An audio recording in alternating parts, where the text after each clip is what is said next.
He never came back out. John Edward Jones was an experienced caver, a man who found solace in the dark embrace of underground passages.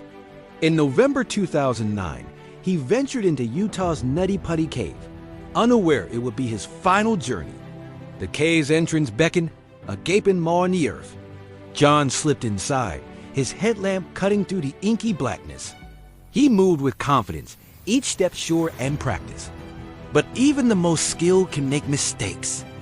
Deep within the cave's labyrinth, John made a fateful decision. He squeezed into a narrow, vertical tunnel, believing it to be a familiar passage. It wasn't. The tunnel tightened, its rough walls pressing in.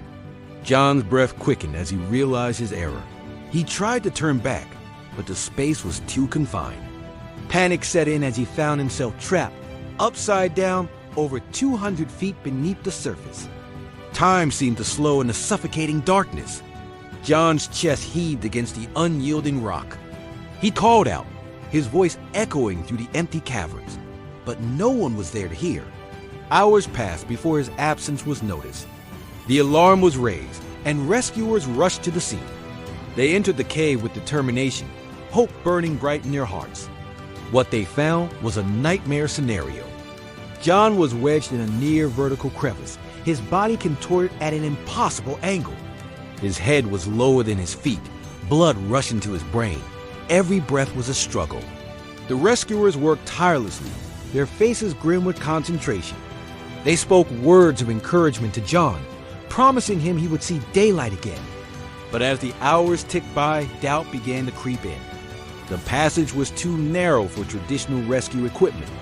Improvised pulleys and ropes were employed, but progress was agonizingly slow. John's condition deteriorated with each passing moment. Outside the cave, a crowd gathered. Family members paced anxiously, clinging to hope. News crews arrived, their cameras capturing the tense atmosphere. The entire state of Utah held its breath, praying for a miracle. Inside, the rescuers refused to give up. They chipped away at the rock, millimeter by millimeter, desperate to create more space. But the cave seemed to resist their efforts, its ancient stone unyielding. 24 hours after John became trapped, a glimmer of hope emerged. The rescuers managed to partially free him, lifting him a few precious inches. For a brief moment, it seemed the tide had turned. But fate had other plans. As they attempted to pull John to safety, the improvised pulley system failed. He slipped back into the crevice, wedged even tighter than before. The rescuers' hearts sank as they realized the gravity of the situation. Time was running out. John had been upside down for over a day, his body pushed beyond its limits. The medical team on site delivered the devastating news. His organs were shutting down.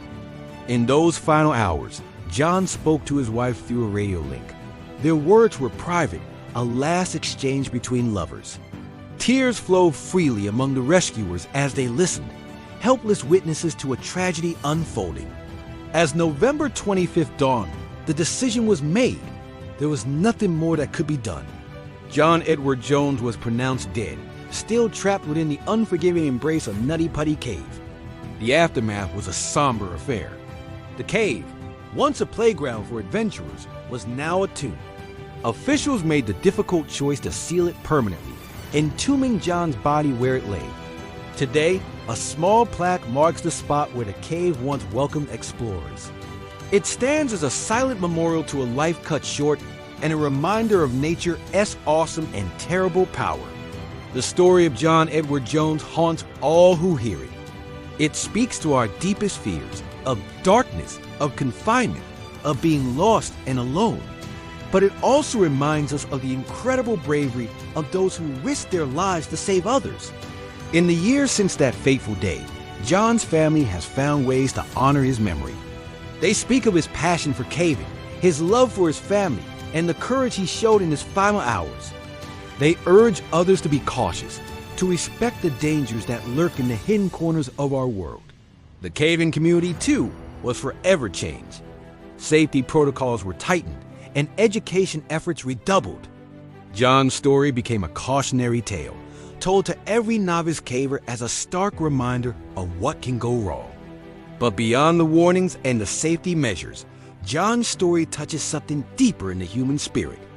It speaks to our innate desire to explore, to push boundaries, to venture into the unknown. We are drawn to caves because they represent the last true frontiers on our planet.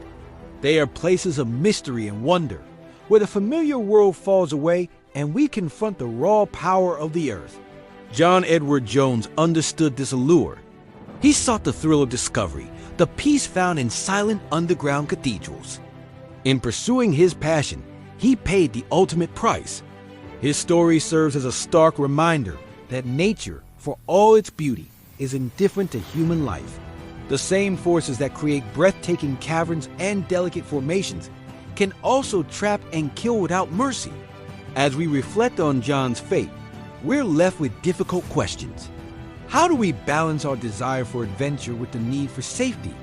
Where is the line between courage and recklessness? And how do we honor those who die pursuing their passions? Perhaps the answer lies in how we live our own lives. Do we shy away from challenges, or do we face them head on? Do we let fear hold us back, or do we push forward into the unknown? John Edward Jones chose to explore, to seek out the hidden wonders of our world. His journey ended in tragedy, but his spirit, the spirit of the explorer, lives on in all who dare to venture where others fear to tread. As we stand at the sealed entrance of Nutty Putty Cave, we're reminded of the fragility of life and the indomitable nature of the human spirit. We're reminded that every journey into the unknown carries risks, but also the potential for profound discovery. In the end, John's story is not just about a cave-in accident. It's about the choices we make, the risks we take, and the legacies we leave behind. It's a testament to the human drive to explore, to push limits, and to seek understanding in the darkest of places. His body may remain forever entombed in that silent stone embrace, but John Edward Jones' story echoes on. It challenges us to live fully, to pursue our passions, and to never take for granted the precious gift of life. As we turn away from the cave, back to the sunlit world above, we carry with us a piece of John's spirit. We carry the knowledge that life is short, the world is vast, and there are still wonders waiting to be discovered. What will you do with your time on this earth? How will you honor the explorer's spirit that resides within you? The choice, as always, is yours.